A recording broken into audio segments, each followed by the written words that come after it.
Olá a todos, olá meus amigos, olá minhas amigas, é sempre muito bom estar iniciando mais um programa Diálogos Médicos. Esse programa é veiculado pela Associação Médico Espírita de São Paulo, que tem o compromisso de levar até nós reflexões sobre espiritualidade, medicina e saúde, sempre à luz da doutrina espírita. Esse programa ele é transmitido pela Rádio Boa Nova e também pelo canal da AME São Paulo no YouTube. Então você pode nos acompanhar pelo rádio, pelo celular, pelo computador, seguindo sempre a AME São Paulo nas redes sociais. Então é com muita alegria que eu inicio o dia de hoje. Muito obrigado e seja bem-vindo, Carlos. Obrigado, é uma satisfação estar aqui. E eu estou com o falador aberto hoje também, hein, Emily? Você me segura. Olha aí, vou ficar assim. Olá, seja bem-vindo, Conrado. Olá, Emily. Olá, Carlos. Sempre uma alegria estarmos juntos nesse livro que é uma verdadeira aula da vida para gente. Não é? Esse livro está entre meus top 2. É muito lindo. Então, que livro que é? Entre a Terra e o Céu. E agora nós vamos falar sobre o capítulo 24, que se chama Carinho... Muito bem, esse mesmo. Carinho Reparador. Todo mundo levantando seu livrinho. Capítulo passado, Irmã Clara estava conversando com Odila na beira do leito de Zulmira, tentando mostrar para ela o quanto ela estava adoecida em adoecer Zulmira, né? O quanto o sentimento de raiva, de vingança estavam fazendo com que ela ficasse cada vez mais afundada nesse desequilíbrio, né? Nós levantamos uns pontos muito interessantes e eu só gostaria de levantar algo que não deu tempo de falar na outra vez, que Irmã Clara esperou 22 séculos por aquela oportunidade. Isso é colocado ali no finzinho do capítulo. Eu acho que vale a pena a gente olhar para essa realidade espiritual que a gente não tem noção, né? Ela esperou 2.200 anos para ter a oportunidade de resgatar Zulmira, Odila, daquela situação, né? Então são espíritos amigos, eu acho que mãe e filha, talvez, né? Pelo que eu entendi, e ela esperou todo esse tempo. Então, o que é a força do verdadeiro amor? Né? A gente falou sobre amor. E aí, Odila se comove, é atingida por aquele amor de Irmã Clara e foi levada para um centro de recuperação no plano espiritual, para que ela pudesse ali refletir e se tratar, aceitando ajuda e entendendo o quanto que aquele movimento de obsidiar Zulmira estava fazendo mal para ela, atrasando seu desenvolvimento e a deixando longe do amor verdadeiro, porque até então ela não tinha entrado em contato com o que estava acontecendo com Júlio, por exemplo, né? Então, aí ela foi levada para se tratar, para refletir, né? E aí foi dada para ela a oportunidade, deixa eu abrir aqui, foi dado para ela, então, depois que ela começou a se recuperar, a oportunidade de se encontrar com o amado, né, em sonho, em Amaro durante o sono físico, né? E esse livro, esse capítulo, ele fala sobre esse encontro de Odila, que é a primeira esposa de Amaro, né? E eles se encontram ali durante o sono físico. Tem uma frase que eu quero ler, que achei muito bonita, da conversa deles. Então, esse capítulo vai falar sobre esse encontro e sobre essa conversa, né, esse acerto de conta entre os dois, né? Amaro vai falar, eles se encontram e Amaro começa a falar o quanto que ele está sofrendo, né? Conta que se casou de novo para Odila, conta que perdeu o Júlio, né? E que ele não está feliz. E tem uma fala de Odila que eu achei muito interessante, que eu acho que vale a pena a gente comentar. A nossa dor é agravada por nós mesmos. Por que havemos de converter a distância em rebelião e a saudade em venenoso fel? Por que não reconhecer a majestade suprema de Deus na orientação de nossos destinos? Não temos sabido cultivar o amor que é sacrifício na terra, para a edificação de nosso paraíso espiritual. Odila sofre uma grande mudança, né? Está ali tentando compreender esses conceitos maiores, tentando ali se reformar, né? E quando ela fala, né, que por que nós convertemos a distância, ou seja, a separação temporária, e essa saudade num venenoso fel, e não reconhecemos a majestade suprema de Deus, né? Então, o quanto que isso é importante na nossa vida, reconhecer, amar a Deus sobre todas as coisas, né? Que é, na realidade, compreendermos que existe algo muito maior dirigindo tudo isso. Né? Então, essa aceitação, essa resignação à vontade de Deus seria um grande aprendizado para nós, para todos nós. Né? O que vocês acham, gente? Conta para mim. Nem sempre a gente tem acho que a palavra é essa mesmo, né? A resignação. Nem sempre a gente tem a confiança, nem sempre a gente tem a fé do tamanho suficiente para a gente entender que as coisas têm um princípio, um meio, um fim, que as coisas têm um encadeamento, né? E que ninguém está aqui por esporte, que ninguém está aqui por acaso. Que existe sim um Criador, que existe sim uma força maior que rege todas essas relações, todo esse universo, né? E na medida em que a gente vai desenvolvendo mais essa crença, essa fé, a gente tende a passar por cima de muitas questões, vamos dizer assim, menores, né? Porque a gente entende que há um plano, que há alguma coisa sendo desenvolvida, que eventualmente a gente vai se beneficiar de situações que a gente acha, num primeiro momento, numa primeira visão, que são muito adversas, que são muito ruins, né? Mas quando a gente coloca essa perspectiva que a Emily está citando, né, de um Deus regendo tudo isso, a gente consegue, talvez, diminuir um pouco essa arrogância, né, de achar que a gente vai resolver tudo, que a gente tem a solução para tudo, que vai resolver do meu jeito, e é assim, é na marra, bateu, levou, né? Então, acho que isso é uma questão de evolução mesmo, moral, para poder ter esse entendimento, né, Conrado, eu acho. E esse entendimento, ele é fruto das nossas experiências, né? Da maneira com que a gente vai encarando essas experiências. Tem uma questão que eu sempre penso, assim, grande parte da população do mundo tem uma vinculação muito grande com Deus, seja ele como for, sentido, vivenciado, dependente de religião, mas é algo que a gente pode entender que ele é muito presente na vida humana, né? A nossa natureza nos leva a vivenciar essa espiritualidade da maneira que a gente melhor entender. Entretanto, a gente vive conectado a isso, abrindo mão dos benefícios que é realmente acreditar em Deus. Desculpem. Que é isso que o Carlos falou. Gente, quando a gente realmente vivencia essa nossa proximidade com Deus, essa nossa certeza de que Deus existe, por que a gente se prende tanto em coisas que não estão dando certo, em coisas que não estão de acordo com a nossa vontade? E o que ela está dizendo aqui é tão profundo, porque a gente continua a querer resolver situações, a querer fazer com que as coisas sejam do nosso jeito, mesmo depois que a gente morre, né? Então, olha que coisa que é tão forte.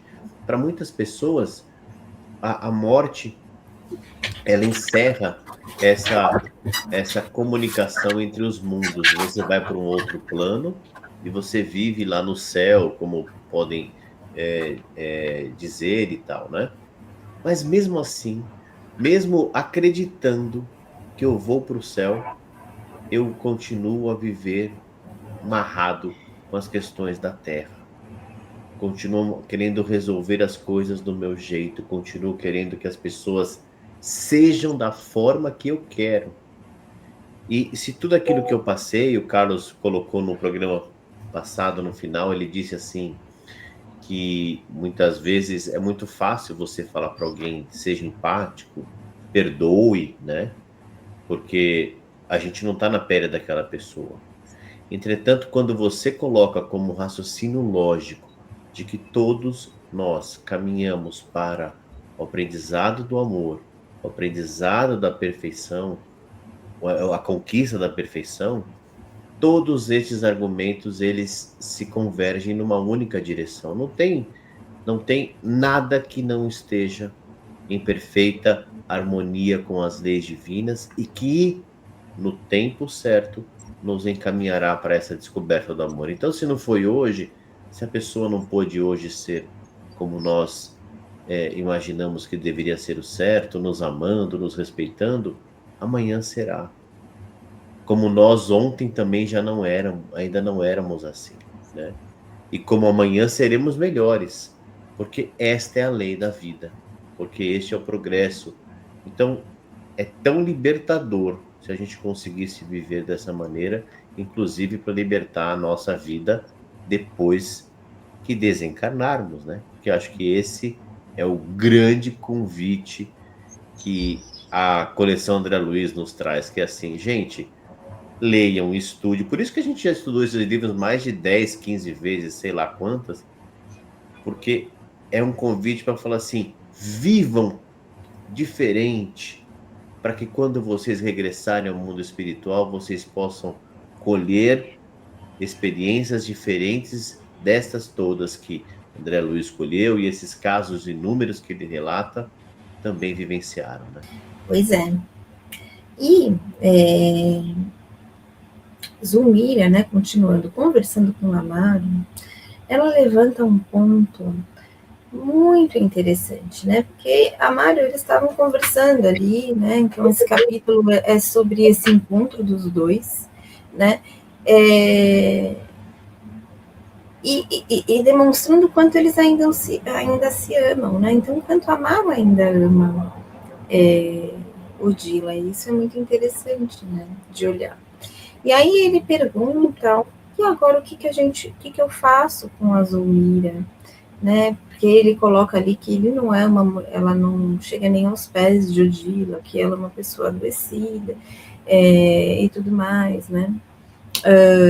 Que enfim, dizendo para ela que não estava feliz com aquela escolha que ele fez. E ela traz, né, assim, o que é impressionante ver essa mudança de Odila, né? Mas ela coloca, ela não permaneceria em tua estrada sem um motivo justo. E aí ela continua. Se Zulmira foi situada no templo do nosso amor, é que nosso amor lhe deve a bênção da felicidade de que nos sentimos possuídos. Então, olha que interessante esse posicionamento de Odila, né? Que conseguiu aí trazer essa reflexão.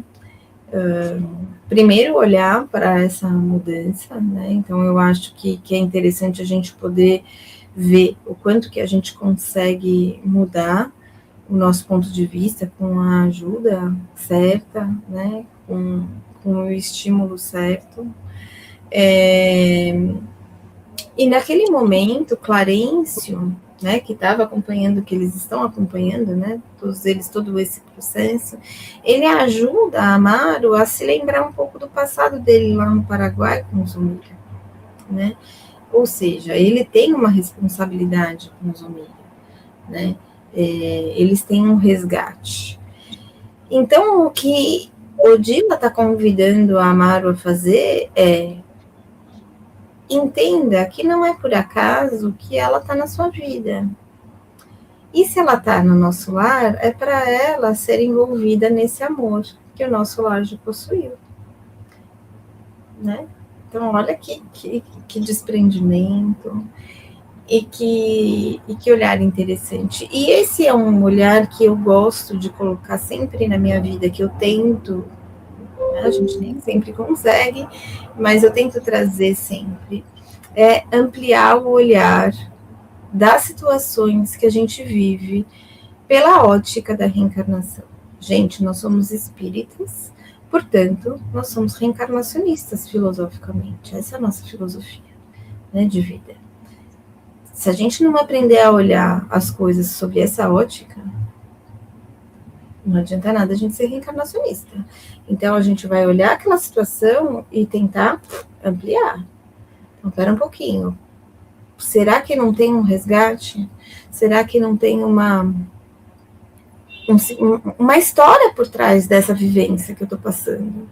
Né? Qual é a história por trás disso? A gente não para pensar nisso, a gente só fica focado ali no que está acontecendo. Né? Então, o que tem aqui que está acontecendo? O que tem por trás disso? Né, gente? Assim, então, a reencarnação, ela abre para a gente uma possibilidade muito grande de elaboração das coisas que a gente vive. A gente consegue elaborar isso de uma forma muito mais intensa. Né? Então, eu sou muito grata por poder ter essa filosofia na minha vida, que faz com que a gente olhe e aceite, se resigne e compreenda de uma maneira muito maior todas as dificuldades. Né? Então, eu acho que esse é um ponto, para mim, esse é um ponto de ouro, na verdade. Né? Eu sempre falo porque é um ponto de ouro. Né? O que vocês acham? Nossa, eu acho uma perspectiva bastante interessante, Emily, essa que você está colocando, né? Trazer à luz as múltiplas encarnações, né? Acho que isso pode, sim, fazer um sentido muito grande. Eu queria só ressaltar mais um pontinho. A gente está olhando essa história, não é? Que aconteceu com a transformação da Odila, né? Quase num anjo, mas a gente não deve se iludir, não é? Essa transformação, ela não se deu por completo e nem instantaneamente, não é? Tanto que o tempo inteiro a irmã Clara ainda está do lado dela, buzinando na orelha dela, porque em vários momentos ela dá uma titubeada, mas será que é isso mesmo? E aí a irmã Clara, olha, vamos, e às vezes não só com palavras, né, mas com a presença próximo à Odila, né, dando aquele apoio moral, dando aquele reforço do entendimento que ela começou a ter. Né? E olha a transformação que ela provoca com esse entendimento incipiente. Ela está no começo, ela ainda não é um anjinho, ela ainda é uma malvada que está aprendendo o caminho, e com a tutora ali do lado dela, dando força, dando incentivo, dando energia mesmo, eu imagino isso, né? Então, é legal, sim.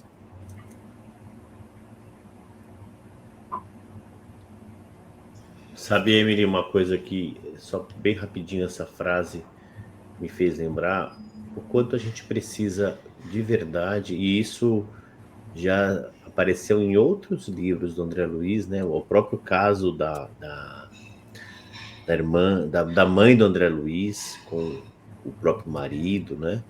Quando ela assume um compromisso de reencarnar junto dele numa nova encarnação para receber no lar duas filhas que o pai de André Luiz tinha desvirtuado na vida, eram amantes dele, né?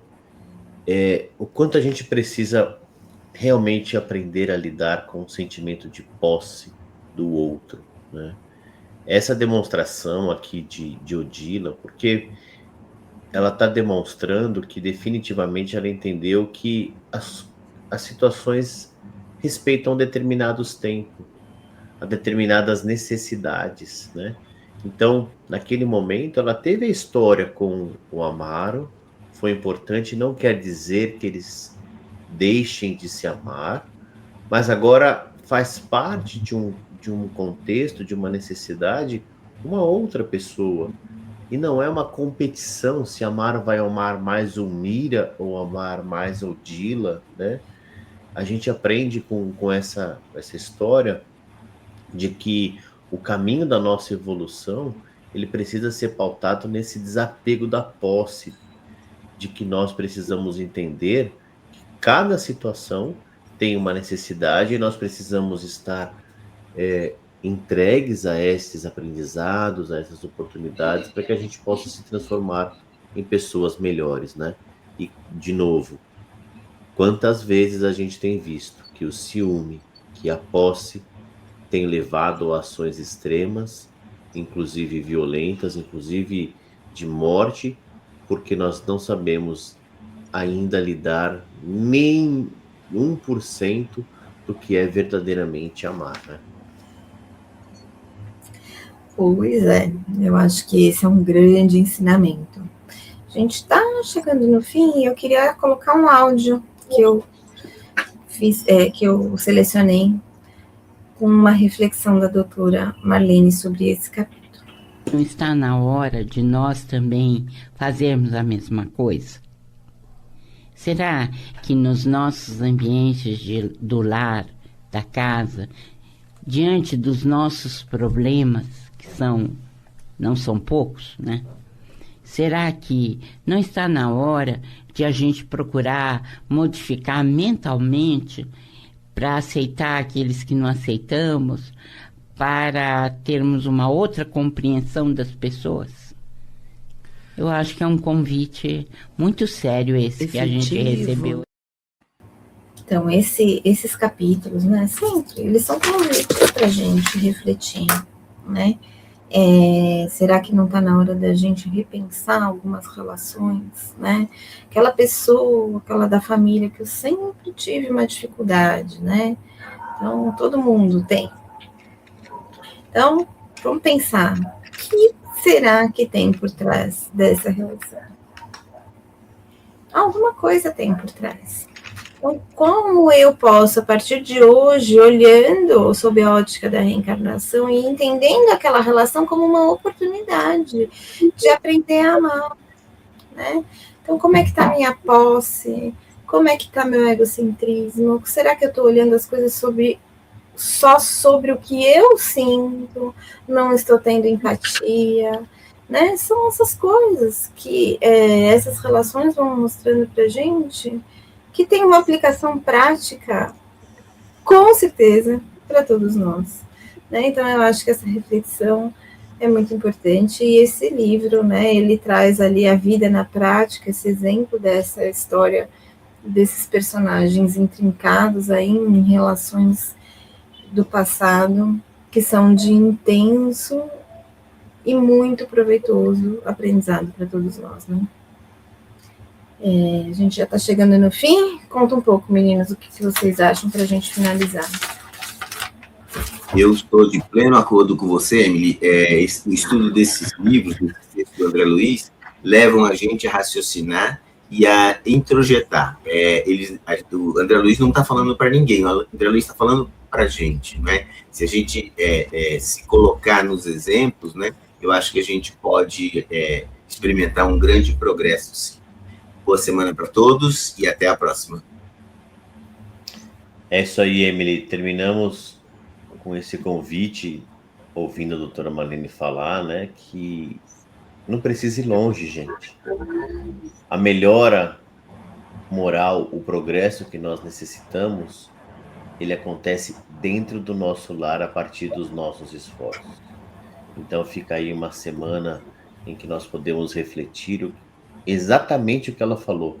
O que nós podemos fazer hoje para aproveitarmos estas situações que a vida está nos oferecendo, com aquela dificuldade de relacionamento, com as nossas lutas e assim por diante. Comecemos dentro do nosso lar. E tenho certeza que todos nós colheremos frutos muito, muito maiores do que a gente possa imaginar. Uma boa semana a todos. Uma boa semana, muita gratidão por estar aqui com vocês. Até a próxima.